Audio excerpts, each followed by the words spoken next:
thought I would teach you guys today how to change a tyre. Not a lot of people actually know how to do this, and it is something that's quite simple. It's not too difficult. However, a lot of people don't understand. They call RACV and they sit on the side of the road for an hour or whatever, when it can be done in like little as 10 minutes. Right, so say you pull up and this tyre's flat. You sit there and go, well, what do I do? Okay, most cars come with a jack. Now these jacks they're terrible. I'm not gonna lie, it takes you a long time to do. I'm gonna do it a different way, but I'm gonna explain to you how this works, right? This jack has that groove in it, right there, okay? That groove is designed to go up under your sill, like something like this. You can also jack up off that point, but you can also jack it up off a cross member. Now, this is designed to cup up under that jack point, like so. See how it cups up under there, and then you can lift it up. It normally has like a little arrow, but normally, see where these little cutouts are? That is the jack point. That's what indicates the jack point. You can actually jack the car up off there, off here, as that's a subframe. But if you have one of these, jack it up off there. And then all you do is you unwind that and it jacks it up, which I'm not going to do it that way for this purpose of this video, because that just takes a really long time. I'm going to use this. So you may get to your car and you go, man, where's the wheel nuts, or where's the lug nuts? Okay, so this is a hubcap. You can get them off by putting a screwdriver in here and prying them off, or you can just do what I do, just rip it off. Okay, in here are your 4 little lug nuts. This is a tiny little car. Doesn't have big wheels or anything. I think they're 15-inch wheels. There's the lug nuts. Now, if you were doing this on the side of the road before you jack the vehicle up, you want to crack each of these lug nuts. This is a simple car to do it on, because it's the old saying is lefty loosey, righty tighty. So you go left. It's a right hand thread, so you undo it by going left. If these are one of the complicated ones, some European vehicles, some trucks, they are actually on the left-hand side of the vehicle, they are left-hand thread. So which means you need to go right to undo them, which I don't know if you ever come across that, but I have struck it.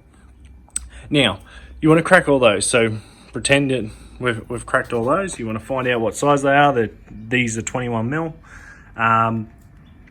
You crack them just a bit, don't undo them completely. Then you want to slide your jack underneath. I'm actually doing a service on this vehicle, so I'll be pulling all the wheels off it, but I thought I would explain to you just with this one.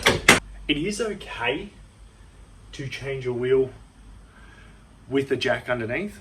However, I wouldn't advise it, because hydraulics can let go at any point.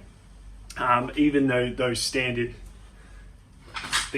little jacks can let go at any point, and these ones have a habit of twisting and falling over, especially on the side of the road, right?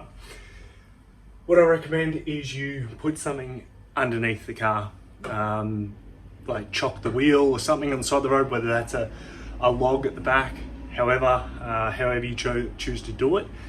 But just make sure the car's as level as possible and as safe as possible. Try and do it on a hard surface, because if you're doing it on mud or places like that, if you don't know what you're doing, the car can actually sink down into the mud with your jack plate or your jack, and yeah, you're gonna get nowhere with it. For the purpose of this video, I'll have jack stands, and I'm gonna put one of those underneath. You lift that up, ratchets, and locks, and that will be safe there. Now I'll lower that down onto the jack stand. Now you want to get onto pulling the wheel off. This one is a 21 mil socket, and I'm going to be using an impact wrench. If you're not using an impact wrench, you're gonna be using what came out of the car, which is normally the correct socket for the wheel, unless you've done aftermarket wheels and you've changed the wheel nuts and things, but it should be pretty straightforward. So that's the reason why you need to crack the wheel nuts prior to lifting the vehicle up. With this, all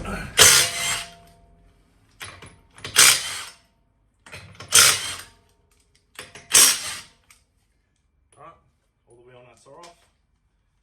Obviously you would be undoing it, unwind. Now take your wheel off. This actually needs new tyres.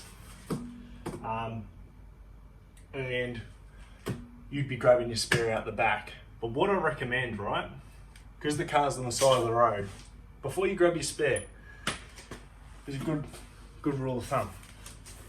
Grab your old tyre,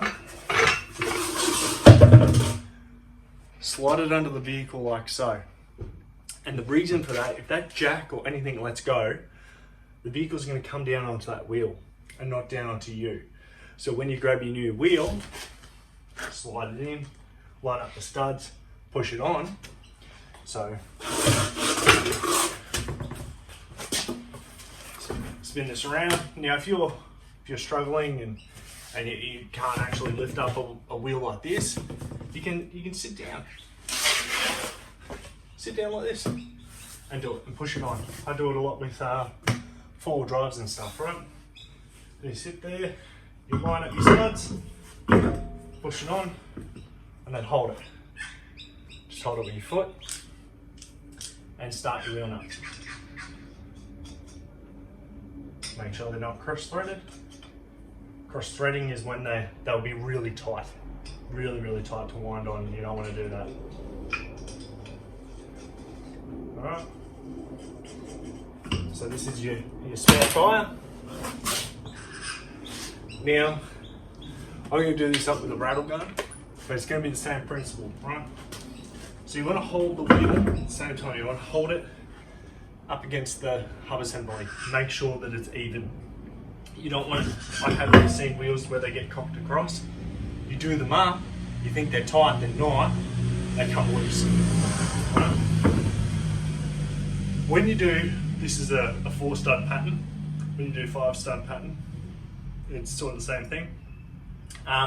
So when it's 4-stud, you'll do this top right one, bottom left one, then you go up to the top and then down to the bottom, right? So it's a star pattern, and you try and do that. So say if it's a 6-stud wheel, you do the top one, triangle, like that, and then you just go around. If it's 5-stud, same thing, just make a star pattern.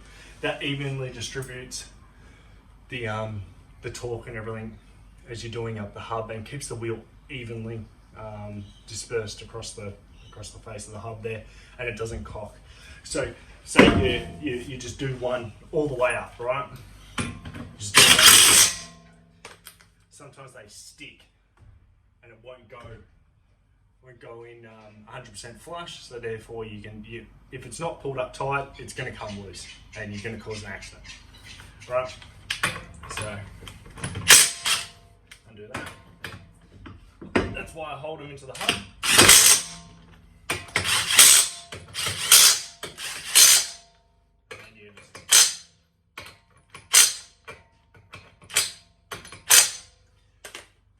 Once it's done, you want to drop it down, double check them with your little breaker bar or your little bar in the back of the car, and you're good to go. Go to a tyre place or a mechanical workshop and get them to fix your puncher. So I hope this helps. I feel like I've rambled on a little bit and I've been a little bit all over the place, made an easy thing a little bit more complicated probably, but I hope this helps. Obviously when lowering the vehicle back down, you want to make sure everything is out the way and it's complete reversal of what you did to get the vehicle done up in the air.